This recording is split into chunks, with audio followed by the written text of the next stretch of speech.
Hi guys, welcome back to my channel. So in this video, I'm going to show you how to deposit towns on Binance.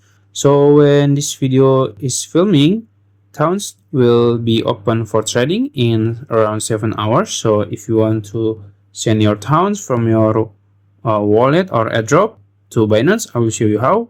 First, you can open your Binance apps and then make sure you have signed in.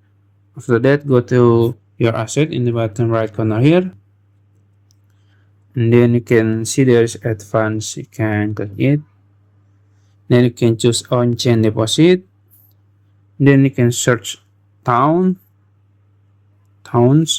this one, and then as you can see there is the networks. You can choose whatever you want, but I will choose base. Then this is your towns wallet address. You can copy it or scan it. After you copy it, you can just paste it on your wallet, on your other wallet, and send it to Binance account. That's it. If you found this video helpful, please like this video and subscribe to my channel. Thank you.